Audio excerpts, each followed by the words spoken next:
We've got breaking news. A $10 trillion giant Vanguard is finally stepping into the spot crypto space. And that includes Bitcoin, Ethereum, Solana, and yes, spot XRP, 50 million customers. Starting tomorrow, all of them will have access to buy spot XRP directly through their brokerage accounts. By the time most people hear about this, you'll already know, because you're here on XRP Daily Brief, getting this before it hits the mainstream. Let's break it down clearly. It's official.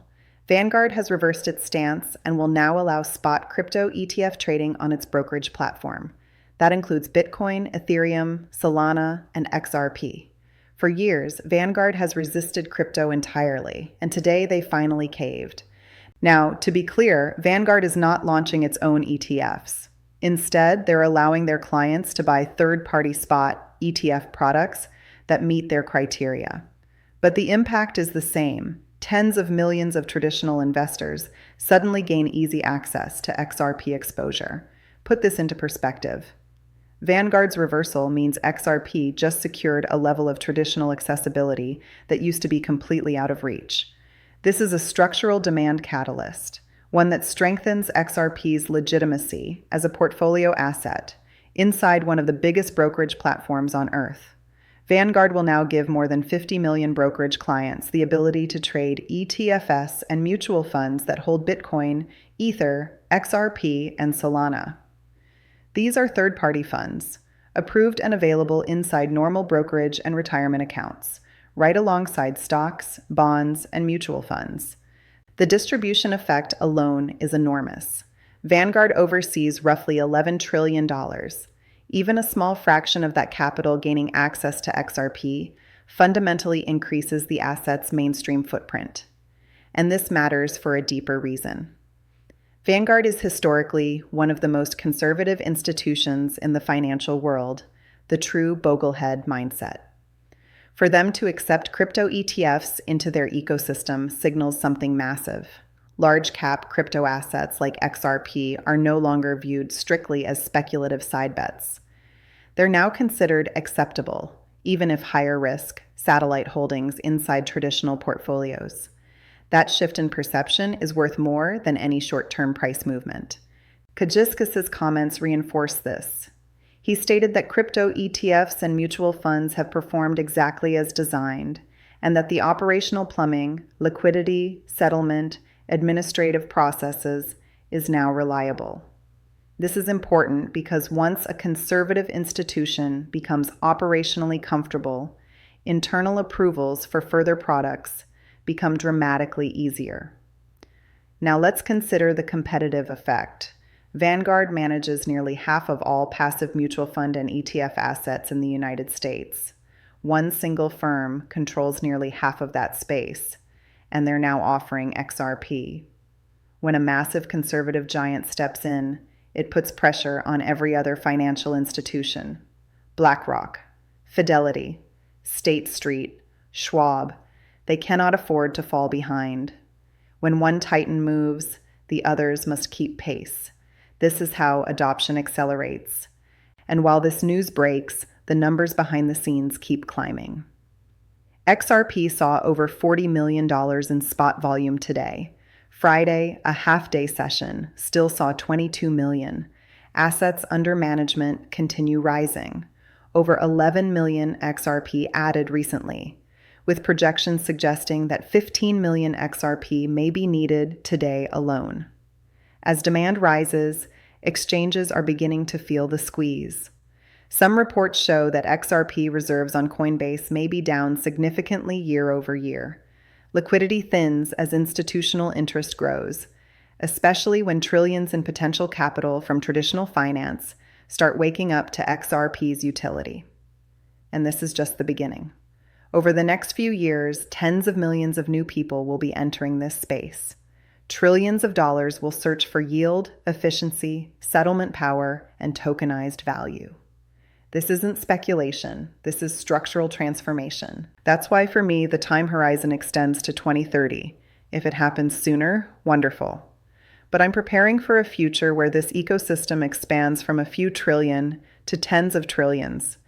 and eventually to $100 trillion of value being recorded, traded, or settled on chain.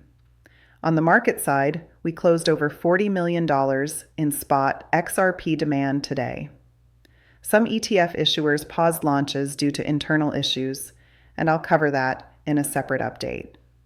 But adding Vanguard to the equation is a monumental shift in who can access XRP and how easily they can do it.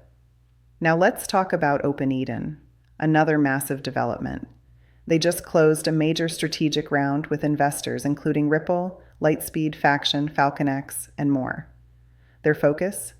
Tokenized high-yield global bonds, yield vaults, deeper stablecoin integrations, and institutional on-chain financial infrastructure. OpenEden already issues tokenized treasury bills on the XRP ledger. Ripple's involvement makes this even more significant.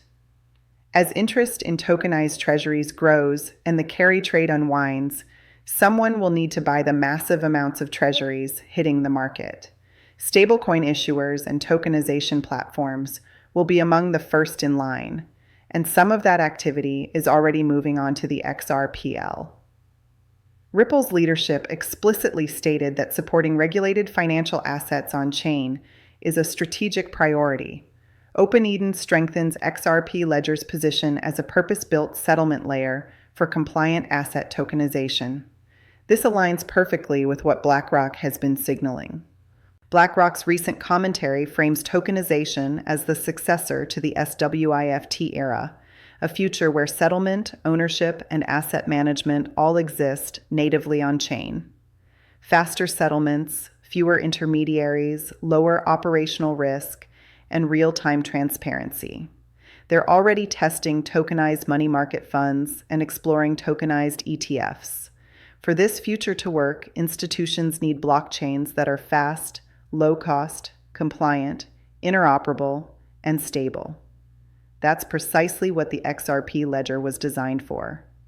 Its deterministic settlement, its built-in asset issuance, its native DEX, its simplicity and regulatory friendliness. These features weren't accidents. They're what make the XRPL a natural fit for institutional tokenization at scale. And even in a multi-chain future, the XRP ledger can act as the universal bridge, the neutral settlement layer connecting Avalanche, Ethereum, Solana, and permission networks.